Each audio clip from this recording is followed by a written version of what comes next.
Hey guys, this is Dan with Gears and Gadgets. Thanks for tuning in. This is not my F-150. I've been thinking about doing car reviews for, I love that chirp chirp. I've been thinking about doing car reviews on this channel now for quite some time. If you've been around the channel long enough, you'll know that I actually own a 2021 Ford F-150. Now that Powerboost is the hybrid powertrain, but no, I am not a big EV guy. So why am I sitting here with a Model 3? That's because the F-150 is actually sitting in the shop with some transmission work being done. Now that is a huge argument for EVs. The perception that you really do not need to have a whole lot of maintenance. It's a big draw to these things. So one of the reasons why I wanted to talk about the Tesla Model 3 is because recently Hertz actually announced that they are selling a whole boatload of their electric fleet. Hertz is selling off 20,000 cars from their electric vehicle fleet and using that money to buy gas-powered cars. Hertz expects to lose about $245 million due to depreciation on its EVs. They have a program, and this is not sponsored. As a matter of fact, it was a terrible experience, where you can actually rent for a couple days the vehicle that it is you might want to buy from them. It didn't work out. It looks like we got the software update is okay on the car. We sent an email to corporate to release it. They haven't got word back from them yet. I do have the car back there on a charger right now. And if you're thinking about just driving it and maybe buying it, you can come in anytime. So ultimately, I just ended up renting this one like regular rental. So I started looking at some of the rates on what these rentals were going for. And the vehicles that were pushing upwards of 100,000 miles, I do not recommend picking one of those up. We'll talk about that in a moment. Those are sub $20,000. Now vehicles that are under 50,000 miles actually are selling for about $25,000, which I think is pretty reasonable. The even better deal is for under 20,000 miles, $28,000 for one of these vehicles. Now, if you're gonna buy a rental car fleet vehicle, I highly recommend, especially with these EVs, to go with one that's going to be lower mileage. Another thing to look at when you're thinking about a used vehicle, especially from a rental fleet, is that they're probably going to be pretty thrashed above and beyond just hammering down everywhere you go. I'm talking about curb rash. This Tesla has quite a bit of it.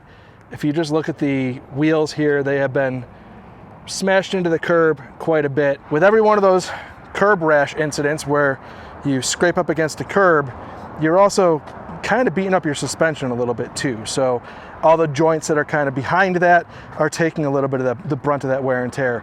Now this vehicle is swirl marked beyond belief. It's also basically sandpaper grit on there. I just swirl marked it, but it's already swirl marked as it is. This thing's got to really go through a good buffing to get a lot of that out, which a lot of it will come out. Most of it will come out, if not all of it. But I noticed with this car, even getting into the vehicle here, I don't know why, but this is all undone. Not sure what that's all about. Interior wise, you know, the leather interior is fine, but you can just start to see where the rental vehicles take a lot of a beating. Over here, we've got this giant panel gap.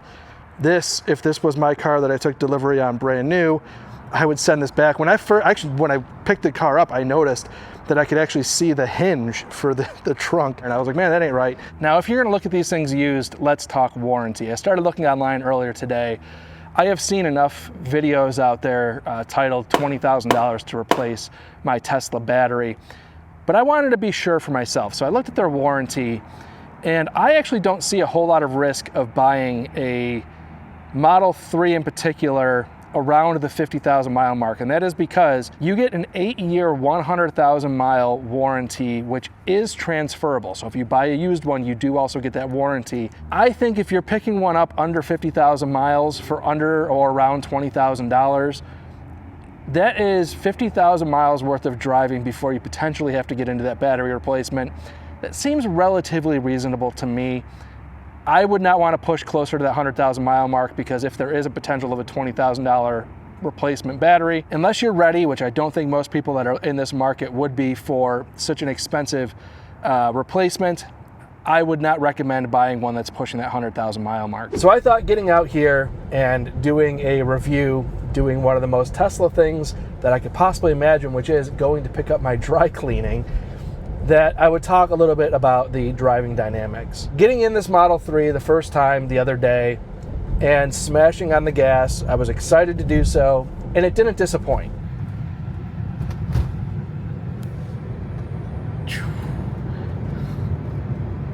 Not slow. That immediate torque is pretty bizarre. It's almost alien-like feeling coming from a traditional internal combustion engine. It's just something you'd have to experience if you haven't done it yourself. I'd actually recommend going out and renting one.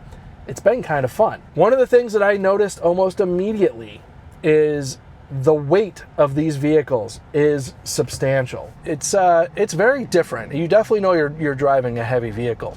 You don't feel that under acceleration. Obviously, these things have a stupid amount of torque, and it just throws you back in your seat. You feel like you're getting into a Toyota Camry sized sedan, but you have the weight. My wife has a 2022 GMC Acadia, and the weight feels very much like that. So you're getting in a smaller sedan, but feeling the weight of a mid-size SUV.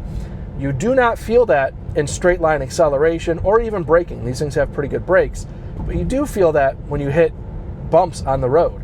Every bump you hit, you can feel that sprung weight. It's there, and it's not bad, but it's noticeable. And I also have noticed that this vehicle in particular has a lot of road noise, and I'm guessing that's partially due to the weight and also partially due to cost cutting in the Model 3. I've seen a recent video from another YouTuber that mentioned that the new Model 3s have quite a bit more sound deadening, and they're quieter. And I can tell you that would be much appreciated. This vehicle it lets a lot of road noise through. But as we go in to grab this dry cleaning, there are a few things that I would like to bring up.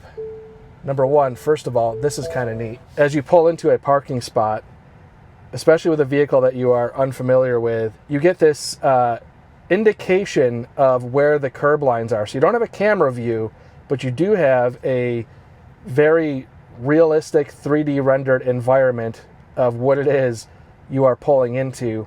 And just having those red lines there to not have any curb rash is it's pretty nice. All of the technology is pretty great. A huge negative for me is that they have no Apple CarPlay. The rest of the electronic suite, it's pretty incredible. I don't like not having a lot of buttons. I hate the fact that there's just fingerprints all over this thing all the time. That's a huge pet peeve of mine, but everything in here, the most dynamic, snappiest operating system on a vehicle I have ever seen. Now, I actually went in and loaded up the Tesla app on my phone so that I could experience this just like an owner would. And I have got to say, this experience is perfection. It's as close to perfection as I can possibly imagine. I love the fact that you have the ability to schedule a daily cycle so that when you come outside, the vehicle is preconditioned. At the time that you're trying to go to work or school, your vehicle can already be conditioned every day, and you can do that in the garage because it doesn't have internal combustion. No worry about carbon monoxide with that kind of stuff, which is fantastic. The fact that you can just control the climate control whenever, wherever, from wherever you are, it's pretty great. All right, let's go in and grab our dry cleaning.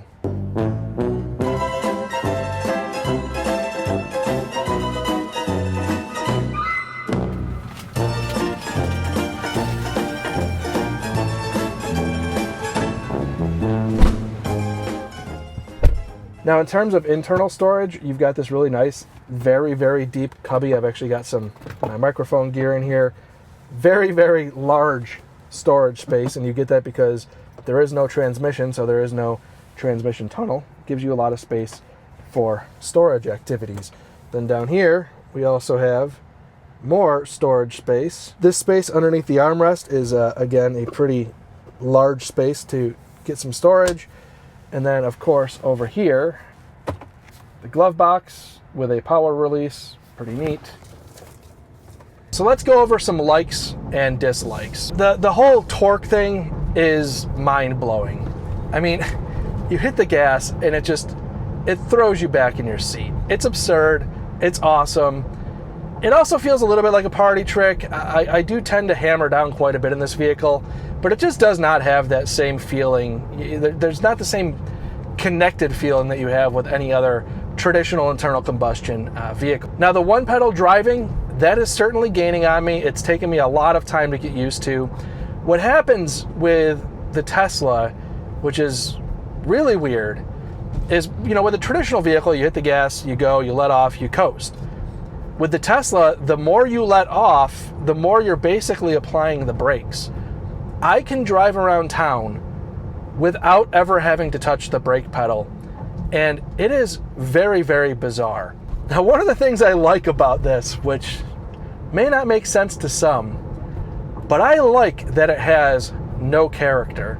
That is obviously going to be a dislike for a lot of people who their vehicle is like an extension of who they are. The anonymity that comes from driving a Tesla is kind of beautiful in and of itself. When I drive into the drop-off lane for my daughter at school with this vehicle, which I have the last few days, there's a bunch of other Teslas there, and you couldn't tell one from the other. There is certainly a bit of an appreciation that I can have for that in a weird way. Now, another thing I like about this thing, when I would commute to work before I worked from home, I would drive probably 45 miles a day. It's probably a typical day for me. I learned as I was charging this in the garage the other day that on just a typical 120, I'm able to get 5 miles per hour of charge. So if I plug it in and set it to charge overnight, I would come back with the thing being fully charged up in the morning, and that seems acceptable to me. So for a daily driver, your average person probably could get away without having to go through a massive electrical renovation of their house.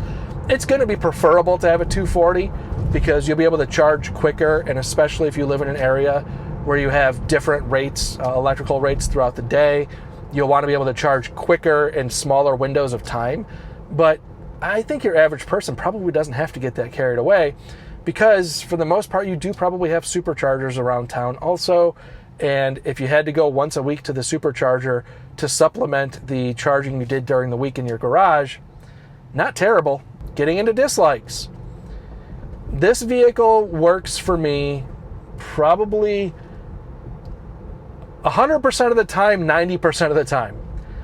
When I'm just my average day, does not matter to me.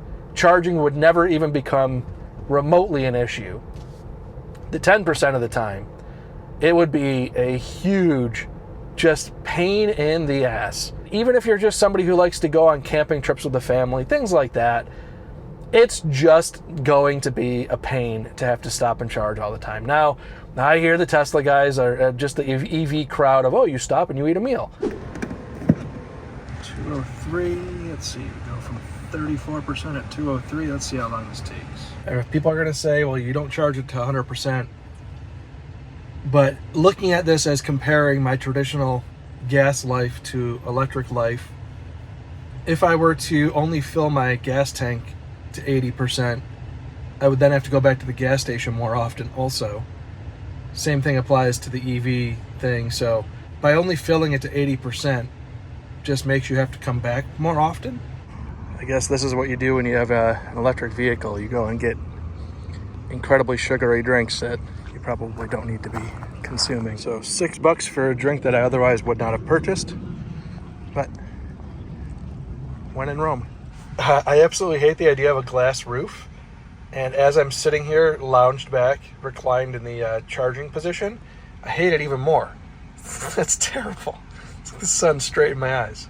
So you have to have a charging hat with you to make sure that you can block out that direct sunlight, I guess, as you're trying to kick back and relax while you're charging.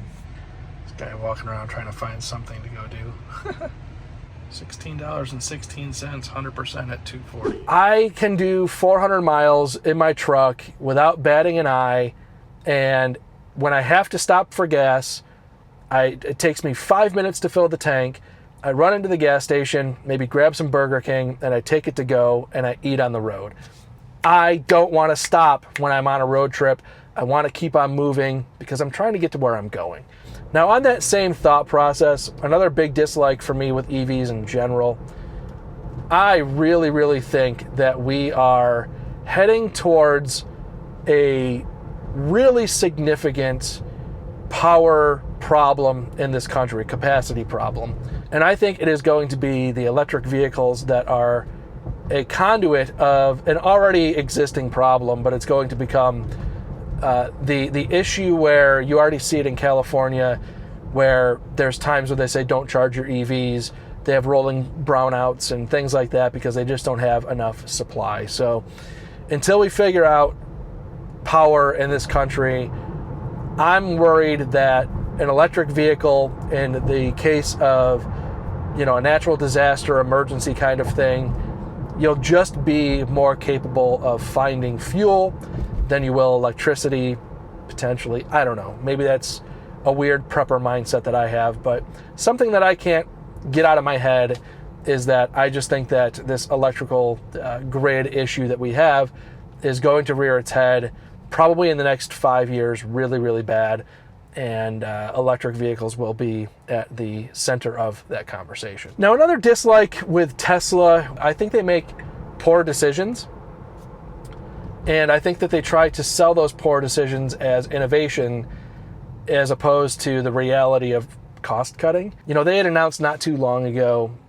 switching from a combination of LiDAR, radar, sensors, and cameras to conduct their self-driving system. And they announced a kind of a rollback to just utilizing cameras. There's been problems with that. I know that I've seen, as a motorcyclist, people that have been hit from behind by Teslas that didn't know they were there. There's also enough evidence out there of Teslas running into stopped emergency equipment. I just feel like Tesla really pushes the limit, which is kind of how they got to where they are. So it's definitely a double-edged sword, but I think they do it in an unsafe way with beta testing things on the road. And I just don't think that the real world is a place to beta test. I disagree with it. As a motorcyclist, it's something that I'm very against. So would I buy a Tesla Model 3? Yes, I would. I would only buy one used because Tesla has already shown to not really hold their resale value at all. So I would buy one used. I would buy one definitely under 50,000 miles to avoid, at least for the next 50,000+ miles, a battery replacement cost. I don't think I would want to spend more than $25,000 on a vehicle, and I definitely would not want to get it with more than 50,000 miles. Aside from that, as a daily driver, it's a good car. I absolutely, it is a good car. There's a lot of really cool things about it. I can't find a lot to hate on for it. It just doesn't fit what I expect out of a vehicle. First of all, I'm a truck guy, so there's that. Where I'm at today, I don't see myself going electric anytime soon. But now for my wife, who doesn't really do a whole lot of long distance, for the most part, she is strictly commute to and from the office, and that's it on a daily basis. A priced right used Tesla could be a really good argument. Unfortunately, she doesn't really want to go to an electric, so I'm not going to push that issue. So with that being said, guys, that is my take on the Tesla Model 3. I wanted to approach this, I'm a truck guy, so I just wanted to share my thoughts, what I think about Tesla, and I don't know, let me know what you think down below. Should I do some more car reviews on the channel? Something I've thought about for quite some time. So thank you guys very much for tuning in. If this is your first time tuning in, please hit that subscribe button down below. Remember, likes go a long way to help support the channel. I will see you guys next time.